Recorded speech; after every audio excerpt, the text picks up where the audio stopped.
Hi, how you doing? Justin here. Welcome to Minor Chord Scale Relations. And in this lesson we're going to be looking at the relationship of the C major scale to the chords A minor, E minor and D minor, which are the three chords in the key of C. We're going to look at it exactly the same way as we looked at the major chords and the C major scale. So let's get to a close-up and check out how to do this. So just very quickly, we're going to revise the C major scale. So we have this: G, F, E, D, C, B, A, G, F, E, D, C, B, A, G, F, and E. So the chords that we're looking at today, the first one is A minor.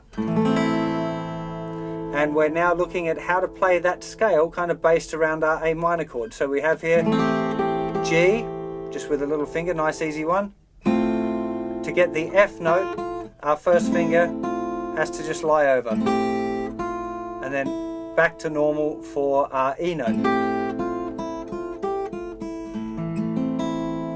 On the second string, little finger just goes down on the third fret to get our D note, lifts off to regular for our C note, and first finger lifts off to get the note B. Next string, we just play the regular note for A, lift it off for G. Now, we don't tend to use these other ones as much, but we've also got F, E, D. We can't really play the C there because it interrupts with the A root note. So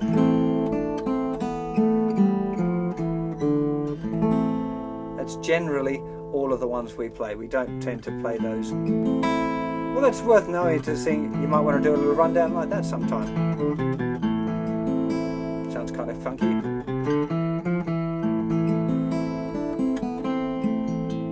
Just explore it, just like I'm doing now.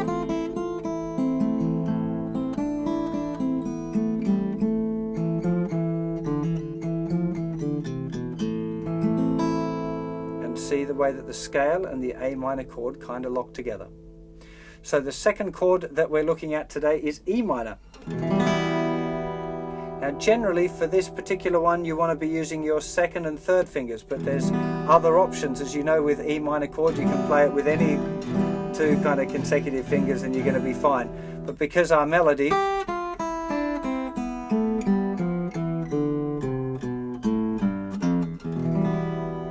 is based here, it makes sense to use the middle two fingers. So of course, little finger, first finger, open, little finger, first finger, open, little finger on the A, open, little finger if you're going to go this far on the F, E, lift it off for D, put it back on for C, lift it off for B, open. Don't tend to. Although of course, just like the A minor,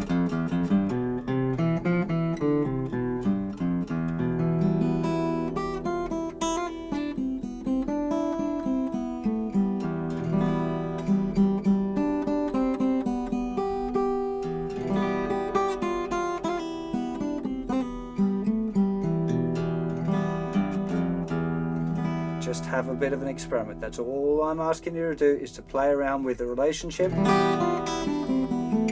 between this scale and the chord of E minor. Now there's one more minor chord to look at. It's the D minor. Now D minor in open position with the C major scale is a little bit awkward because it's only using the thinnest four strings anyway. So we can get, we've got that much. We don't tend to use, because it has to require some kind of pretty weird stretching things to get there. So generally you'd want to do D minor using your first, second and third fingers. Little finger down for the note G, off for F, first finger off to get to the E. On the second string we've already got the note D, first finger on the C, open for the B. And then we've got that.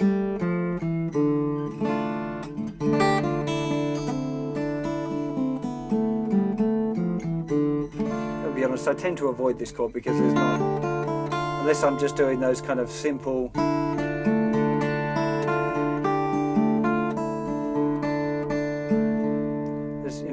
There's different ways of playing the melodies there, but there's not that many as there are for the other chords.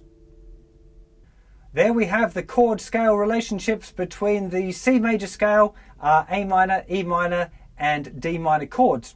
Like I've mentioned before, really what I want you to do is just experiment a little bit. See the way that the scale fits with the chord shapes. That's really important to be able to understand this idea. There's a lot of ground that this covers. When you understand the relationship between the chords and the scales and the way you can put it together, you get all sorts of interesting chords, you get the ability to play melody. There's all sorts of things that this kind of leads to. We're going to be exploring some of that, but this is one of those lessons that for the future of your guitar playing is going to really make a difference, even if it doesn't seem to be right now. This is a big one. There's a lot of interesting stuff going on here, so do spend a bit of time with it, and I'm sure you're going to enjoy the next lesson where we're going to learn how to put all of these major and minor chord scale relationships along with folk fingerstyle patterns to play the Australian classic song Waltzing Matilda, and I'll see you for that very soon. Take care of yourselves. Bye bye.